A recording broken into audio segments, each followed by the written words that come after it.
विद्यार्थियों, आज हम लेखा शास्त्र में साझेदार के अवकाश ग्रहण अध्याय के अंतर्गत प्रच्छन्न या गुप्त ख्याति, जिसको हिडन गुडविल के नाम से भी जाना जाता है, के बारे में जानेंगे। सामान्यतः प्रश्न में किसी साझेदार के अवकाश ग्रहण करने के समय अथवा साझेदार की मृत्यु के समय ख्याति की राशि दी गई होती है, परंतु यदि यह राशि ना दी गई हो तथा फर्म अवकाश प्राप्त साझेदार अथवा मृत साझेदार के वैधानिक प्रतिनिधि को एक मुश्त राशि के भुगतान करने का निश्चय करती है, तो इस स्थिति में फर्म द्वारा अवकाश प्राप्त साझेदार या मृत साझेदार के पूंजी खाते के शेष अर्थात पुनर्मूल्यांकन का लाभ हानि और पुराने संचयों को वितरित करने के पश्चात बची हुई रकम, जिसको बोलेंगे पूंजी खाते के शेष, से जितनी अधिक राशि का भुगतान करती है वह उस अवकाश प्राप्त या मृत साझेदार के हिस्से की ख्याति मानी जाती है।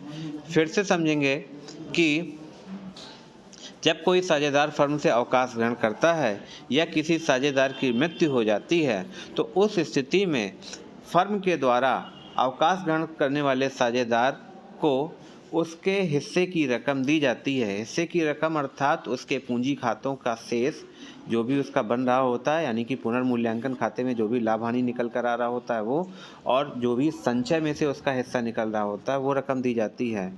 परंतु और साथ ही साथ ख्याति की रकम भी दी जाती है। लेकिन यदि प्रश्न में ख्याति की राशि का उल्लेख ना हो और पूंजी खाते के शेष की रकम दी गई हो और उससे ज़्यादा रकम का भुगतान किया गया हो, तो इस स्थिति में ये जो अतिरिक्त रकम है, ये जो ज़्यादा रकम है, यही प्रच्छन्न या गुप्त ख्याति के नाम से जानी जाएगी। इसको हम इस एग्जाम्पल के माध्यम से भी समझेंगे। जैसा कि देखेंगे कि एग्जाम्पल में दिया गया है, आ, बा तथा सा 3 साझेदार थे तथा उनका लाभ वितरण अनुपात 1:2:3 था। सा अवकाश ग्रहण करता है, उसके पूंजी खाते का शेष सभी समायोजनों के पश्चात 1,30,000 था। आ तथा बा सा को पूर्ण भुगतान में 1,36,000 रुपये देने को तैयार हो गए। तो आ तथा बा का नया लाभ वितरण अनुपात 1:3 हो गया।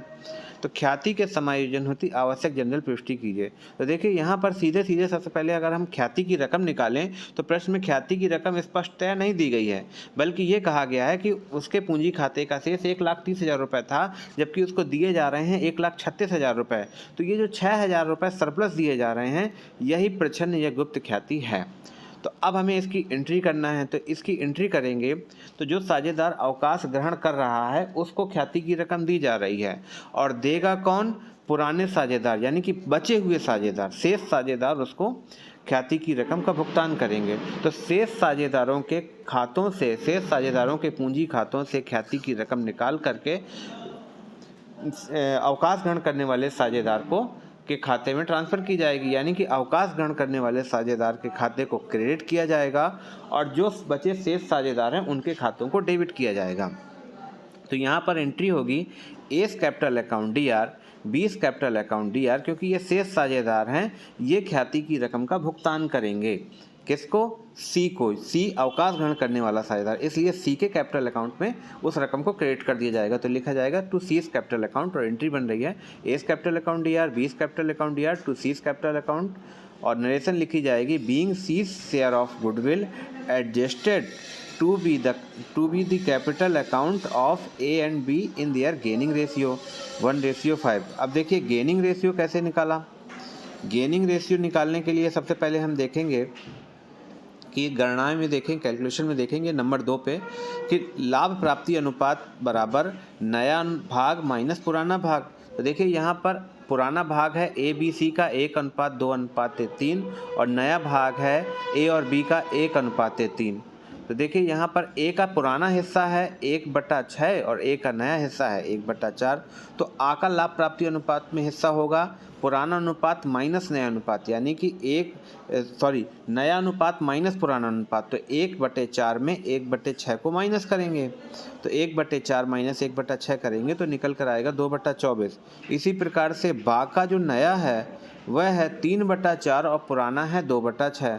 तो 3/4 में 2/6 को माइनस करेंगे तो आएगा 10/24, यानी कि इनका जो अनुपात निकल रहा है वो 2/24 और 4/24 निकल रहा है।